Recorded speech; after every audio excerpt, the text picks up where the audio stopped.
Good afternoon, and welcome back to the Ripple Impact Live series. This week, our guests are joining us live from Cannes International Festival of Creativity, catching those early tremors of ideas that could shape the industry. I'm Laura Barber, your host, and I've got the insiders, the wave makers, and the behind the scenes buzz that you do not want to miss. So let's dive in. Joining me live from Cannes, I'm delighted to introduce you and welcome you to Steve Phillips, founder and chair of Zappi, who'll be sharing sharp insights on data, marketing, what brands need to know to ride the next wave, creativity and impact, and all that you've been learning and hearing and seeing and sharing at Cannes this week. So a big welcome to Steve. So lovely to see you. Thank you so much for joining us. Thank you, Laura. It's great to be here. Thank you. So tell us a little bit about Zappi and what you guys have been up to at Cannes this week. Give us a little flavour for anyone who hasn't been there this week and soaking up the glorious sunshine that is in Cannes. Sure. Yeah, so Zappi is an insight platform. So we're an AI first automated insight platform to allow companies to test their advertising campaigns, test their brand, see what's happening with their products, and really help them pre-launch, give them really agile insights and understanding of how consumers behave and react and what they think about their new ideas. The other thing, we have a large data platform, so people can really use that to understand audiences, what they think about brands, what they think about products, how to sort of drive emotion and desire for different brands across the world. So that's what we do, and we're here. We've done recently a state of creative effectiveness report. Mm-hmm. So we talked to about 1.5 million customers, consumers around the world. We tested about 40, just a few, tested about 4,000 ads, and really trying to understand what drives effectiveness. So our platform really helps because people like Pepsi have used it and they've tested it, and they've through using our system, they've increased their marketing effectiveness by 30%. So it can be really powerful if it's the ability to have agile insights on the go as you're creating new ideas, and the report findings really talk about the importance of emotion. I mean, it's not rocket science. We've known this for a long time. Yeah. But one of the things that's happening in Cannes is there's a lot of talk about AI, obviously, but also creator platforms and automated systems. So Meta announced last week or the week before that they're going to be creating advertising campaigns using AI automatically without creators involved.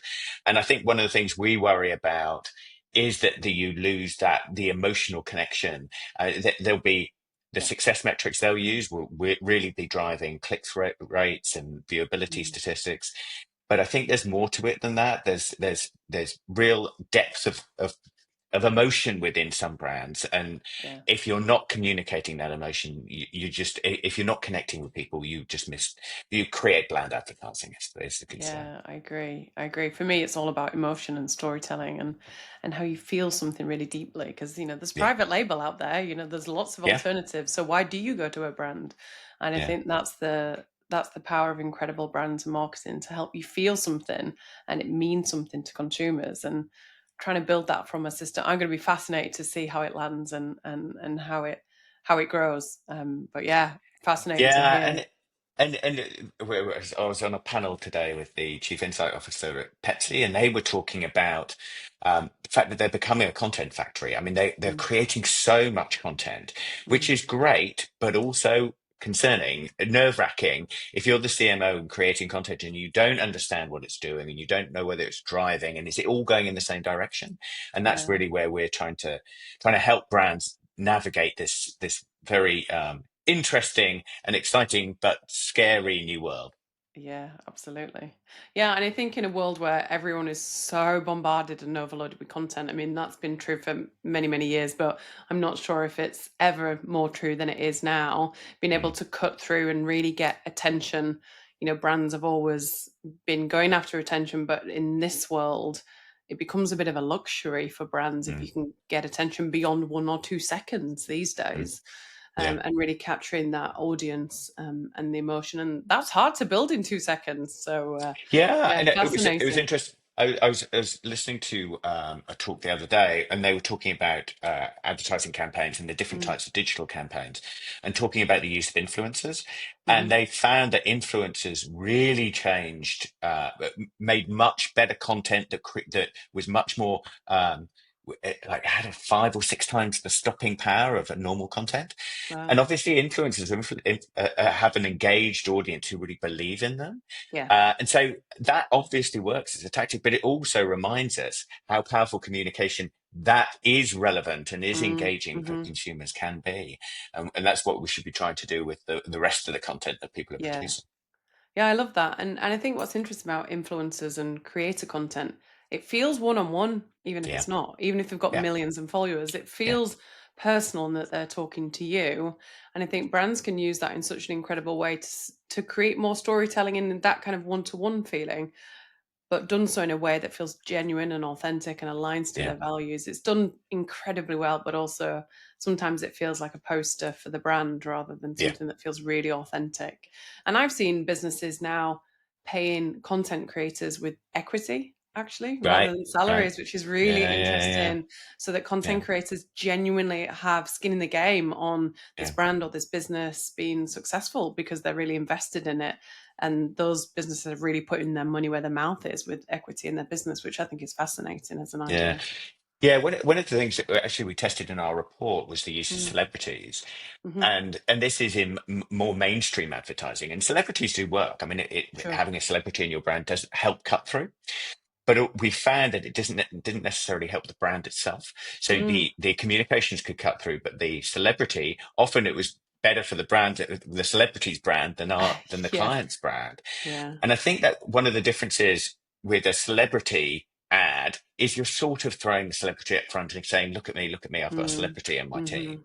Whereas with an influencer, you're giving them and enabling them to create content about how they think about your Yeah. brand. And that, again, it's just, as you said, it's just feels much more personal, feels much more Yeah. engaging.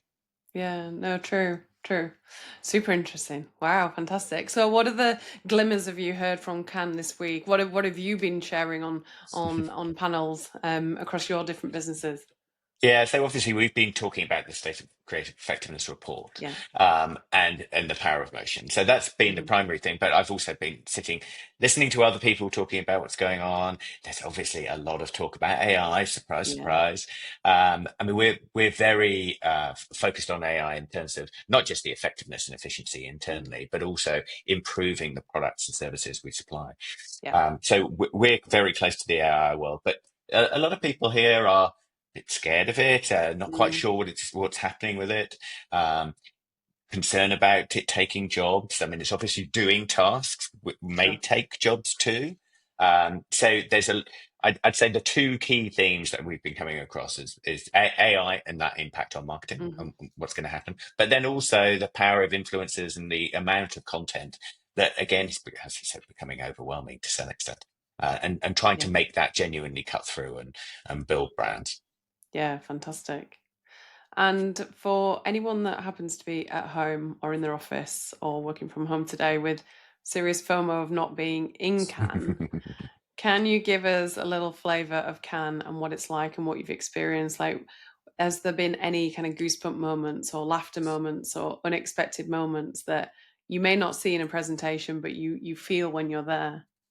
So I mean, it's a great place. It's really one long street with tents everywhere and parties going on everywhere. I And thought it last was night, work, Steve. yeah, yeah. I mean, obviously lectures and panels, and that's the focus. I've been a couple of times, and it's the first time I haven't had entry access to the main Mm, area, and so I've ended up really exploring some of the other areas. And there's just so much going on. So there mm, was an Insight Lighthouse for a couple of days that we yeah. attended. Lots of different brands have cafes. We've got a partnership with VaynerMedia. They've got a cafe, so that you can go in there and get a sandwich and a coffee, but also hear some great content and great speakers. So there's just so much going on. You really can sort of turn up here and spend your entire day wandering into different halls, getting invites to parties. It's a great. It's a great feeling. It's a great place. And then last night, after dinner with some friends, we ended up spilling out onto the street. And the street at sort of 10, 11 o'clock in the evening was just packed with people having a beer in the open. It was Yeah. great fun. Yeah, fantastic. And sometimes those, we talked about this in my last session, sometimes those serendipitous moments can be really powerful, right? People you meet, conversations that you have. And I think often we under kind of realize the ripple impact of a conversation or a network or an idea or a thought and how that can ripple into other areas. So I'm sure the impact is going to be felt way beyond this week in Cannes. Yeah, that's absolutely right. I mean, I've ended up having multiple conversations with different people about things like about sure what we're getting up to, but also what they're doing, and then finding interesting spaces where we could collaborate or Yeah. potentially work together. So yeah, it's there are a lot of serendipitous conversations. Yeah, fantastic. Fantastic. Can you give us a little flavor to some of the big crashes? So obviously there's these small moments that are here as well, and you've talked about AI and content creators and the power of influencers. Any other big waves that have been crashing into Cannes this week that we should know about and we should be talking about? I think the dominance of the tech companies. I mean, so again, I was here probably 2 or 3 years ago, and then Mm, again about 5 years before that. And you can see Can progressing. I mean, it used to be just creatives, and they didn't mm. like the suits coming, and they didn't like clients coming because they just wanted to be creative on their own. And now it's then probably 5 years ago there you just had the beginnings of people like Google coming along, but Mm, now it's ad tech everywhere. mm, So all the apartments have flyers draping from them talking about different companies. So it's just a fascinating place to see that change and that move from really a creative focus to much more of an AI data and technology mm, focus, mm. which is what's happening with marketing. But it's it's in danger, I think, and creativity and marketing is in danger of thinking, oh, well, we just rely, as Opta says, a data company, just rely on data and technology. And we really have to make sure that creative spark and connection to genuine Yeah. consumer insight remains. Yeah, but I think it's really powerful to be saying that as a data platform agency because it's like how do Yeah, we make sure the power of human and the power of AI is really utilized to the best it can possibly be, and how can we build campaigns, businesses around the power of both because it's not a tool to take over, it's a tool to make us better. And I think that is really, really powerful when we think about how we work, how we interconnect, how we build creative and content and how we manage our teams as well. yeah. I mean, I'm very passionate, obviously, about data and consumer insight. I mean, that's what we do. It's what my career's been about. But it should be advice. Hmm. Consumers don't tell you the right decision to make. They advise you and you understand them, and Yeah, then you make the call, then you make the decision, then you yeah, create the product, you create the campaign. So you have to also lead. So the data is really important, the insight is really yeah, important, and it should be there for every decision. I mean, that's the beauty of technology now, that we can really enable our clients to have access to great insight instantaneously at the click of a button while mhm, they're thinking about and deciding on something. But it's still their call. It's still yeah. their call. We're just an advice center. Yeah, and at the end of the day, strategy is a choice, right? And the Yeah, data yeah, will give you intel of where that choice should be, that should sit, when you should do it, etc. But end of the day, that's going to come down to a people decision as well. There is still a serious amount of influencing and emotion that goes on in businesses and stakeholder management, and embedding those insights into the people that actually drive the action. So the people that yeah, put it on the shelf, or the people that create the campaign, or the agency you're partnering with. There's a huge amount of emotion and empathy and stakeholder management and embedding that in an essential part of insights and of leadership. yeah. Yeah, I'm a big fan of the Amazon Jeff Bezos shareholder letters Mm, that he does annually, and there was one that talked about meeting rooms. And Amazon meeting rooms always mm. have an empty chair that you're not allowed to Yes. sit in, and that chair represents the consumer. So that any time you're making a decision, whether it's where to put Mm, a warehouse, what to do with a pricing, creating a new product line, whatever it might be, you're supposed to look over the chair yeah. and think about the consumer. They don't tell you what to do, but you think about them. And Mm, the great thing now with technology is we believe we can be that chair. You can have access to consumers at any yeah. stage for that advice process. Amazing. Is there anything that you haven't heard at Cannes that you think people should be talking about? Oh, that's an interesting question. I th I think what I haven't heard enough about is Mm, creatives themselves. So we mm, heard about creators and yeah. influencers, and obviously a lot about technology and a lot about Hmm. AI. But it hasn't been, in some sense, the celebration of creativity, the human part of the Hmm. creativity Hmm. that it really was designed to do. So maybe it's gone Yeah. a little bit too far in the technology and data space. Again, oddly that I'd say this, but I think companies are really grappling with this. They're trying to Mm, understand what the role of the creative is. mm, Obviously, 20 years ago, the creative sat in a creative agency, in an yeah. advertising agency. And now a lot of creators and creatives will sit in the clients themselves, Hmm. creating Hmm. digital content.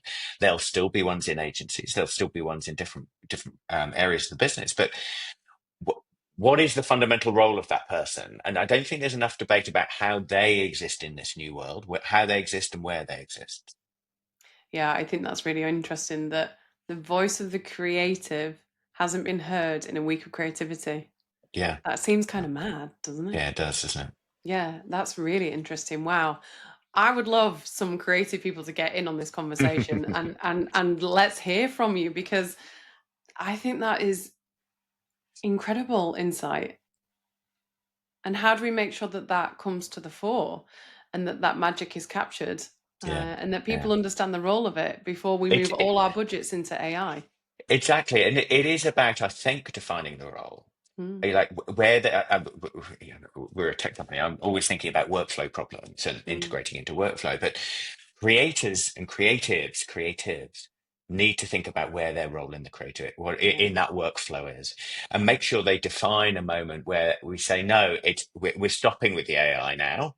yeah, We're going to have some people who are genuinely brilliant, genuinely creative, coming up with sparks, new yeah. ideas, and integrating that into the process. Unless you define it, Mm, then you sort of have this spread of creators or creatives mm. sitting all over the place without really centralizing that role.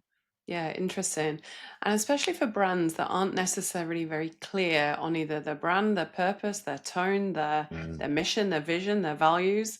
I think if you've got a really clear sense of that, really defined, and you know where you're willing to lose control and where you're not, and where you're really strict on your brand and what it's about, there's danger that it could go all kinds of places with all these mm. content creators across the world and lose the sense of who this brand is. Because I always say Yeah, brands don't really exist, and it's how that you get to feel something that feels consistent but is changing with the times and moving with culture and different moments. it's really interesting. Actually, I was listened to a talk by someone for Visa who mentioned a brand book, and he said, "Oh, Mm, remember we used to have brand books." yeah. And we were doing some work with a major drinks company, Mm, and it was in our agentic framework interface to help.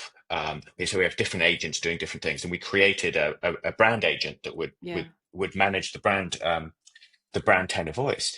And we said to them, look, we need to train this agent. Can you give us Mm, your brand book? And they gave us the brand book, mm, and we uploaded it, trained it on the brand book so that it would know the brand's tone of voice. And it then created a new product. And they said, "Oh, God, that doesn't sound like us at all." And we interesting. said, "Yeah, but we've uploaded Yeah, the brand book. It's following the brand book." And yeah. and it was only after a while that we realised that it was so out of date, and they Right. hadn't been keeping it up. Yeah. And so we ended up training the agent on their last five advertising campaigns. Mm, And that was where the brand feel really existed. It didn't feel in the brand yeah. book. And once we trained it on the advertising campaigns, then it got the tone of voice really right.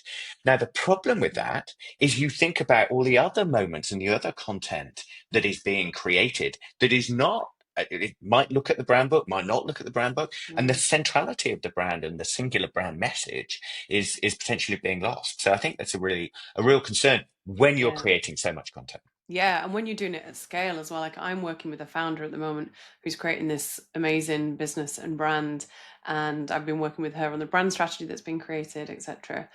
And she said, "Oh, can you go through it? Can you give me the critique, etc." And I read it, and I said, I was like, "This doesn't feel like you." this isn't your founder story. Yeah, I really like it. I think it's fantastic. And there's lots of incredible content and ideas in here, but there's danger. It sounds like a lot of other things, and I can't give too much yeah. away, but there's danger. It sounds like a lot of other things, like your story and what you're building and your compassion and lived experience and genuine empathy for consumers and why you're doing this and the language that you're using is not in this document. And I think that's the difficulty. If you're a founder and you know it inside out, right? Because it's yours, it's your baby. Yeah. It's easy for that to be portrayed because it's you. Although in that instance, still the beauty of her language wasn't making it into the strategy document. And if you're a Yeah. big brand and that brand guideline is going out to creators all over the world, then no wonder it's going to become fragmented if it doesn't really tell the story where you're starting. So I think that's really interesting. And how you almost bring that art and nuance into AI. You bring Yeah. the person into AI, not do Yeah. it the other way around. Yeah. Fascinating. Mm. Wow. It's Any other? interesting that we ended up Sorry. worrying mostly about creatives and brands, despite being at the Festival of Creativity. Yeah, exactly. How interesting. Any other gems or nuggets or things that you're like, oh, that was fantastic, that you would love to share with our listeners and our audience? Um, the only thing I would say is do come to Cannes. It is a lot of Mm. fun. It is where great conversations happen.